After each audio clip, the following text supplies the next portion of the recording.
guys, welcome to iFiat Studio.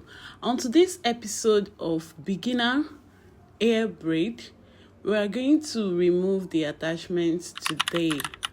So don't forget to like and subscribe if you're seeing this video for the first time, and make sure you watch to the end so as not to miss any details.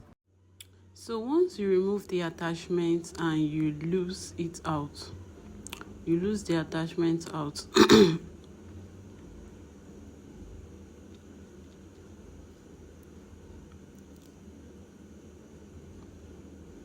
Yeah, so after losing it out, it is going to be in a straight form.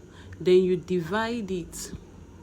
You divide it to whatever size, depending on the braid that you want to make. So you divide it to this one. Now I'm going to divide it into 3.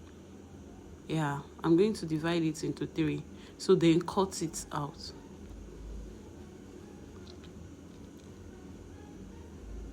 So after cutting the first part, you divide it into 2, then you cut it into 2 equal sides, then you cut it.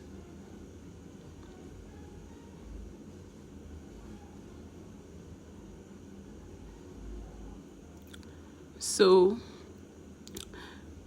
the attachment is now in 3 pieces. From one straight form, we divide the attachments into 3 pieces. Don't forget that if you want to, it depends on the type of braid that you want to do, either short, long. Don't remove your attachment this way.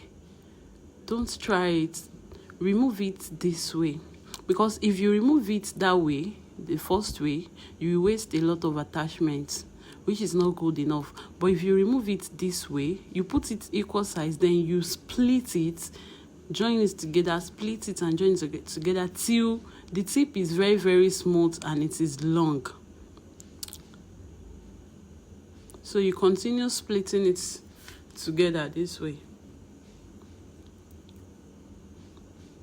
So you continue splitting it. You see that the attachment is getting longer. Yeah, so that is it.